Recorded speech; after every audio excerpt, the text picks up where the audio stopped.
All right, back again with the arithmetic sequences, and this time here's a little bit of a challenge for you.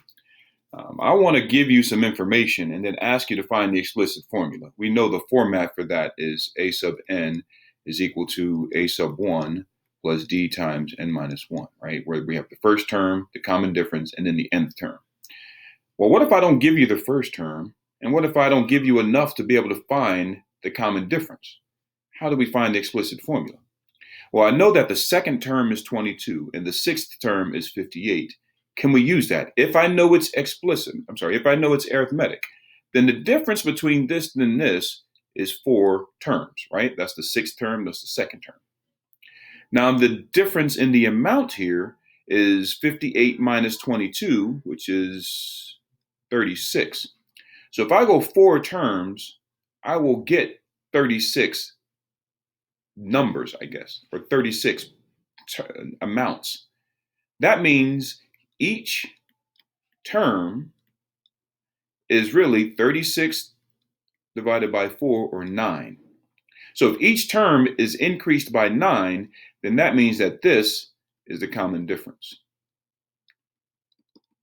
All right, so I kind of backed into figuring out what the common difference is because I understand what it means to be arithmetic. So right away, I can say that, well, D is equal to 9. All right, now let's see. I have a sub n equal to a sub 1 plus 9 times n minus 1, because all I found is 9, the common difference. Now, I need to find a sub 1 because that's the other piece I need. Now, I could do that if I had a value for a sub n. I can solve for this thing.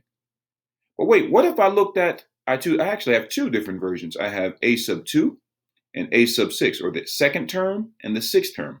Let me just use the second term.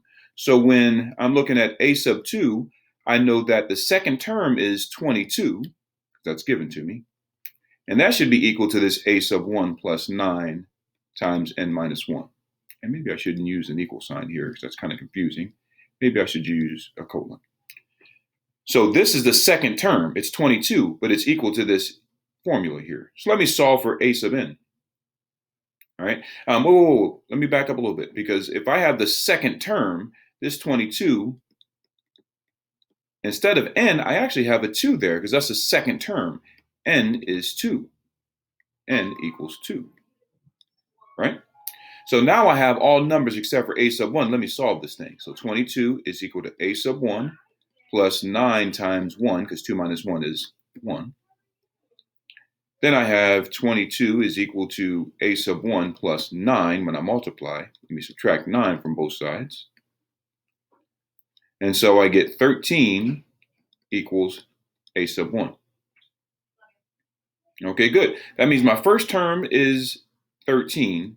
My common difference is 9.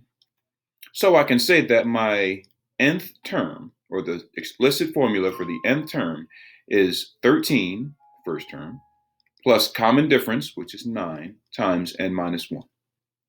So that wasn't hard, but I just wanted to show you kind of how to go about it. We had to understand that if I've been only given 2 terms, I can find out what the difference is between those 2 term numbers. So there are 4 different terms that span this. And what's the actual difference in the numbers? Well, it's 36. If it's arithmetic, that means there's a common difference. That means it's going up by the same amount. What's that same amount? Well, over 36 numbers, I've spanned 4 terms, so I just divide 36 by 4. So 9 for every term.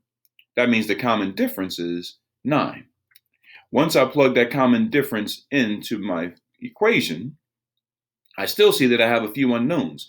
I need to find the common difference. I can't do that yet unless I had some other information.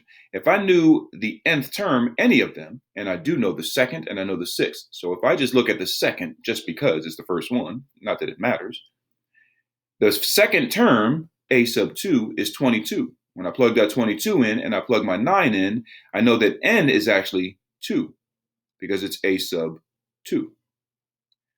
Plug that in, solve for a sub 1, and then plug it all back into one equation. Very interesting indeed.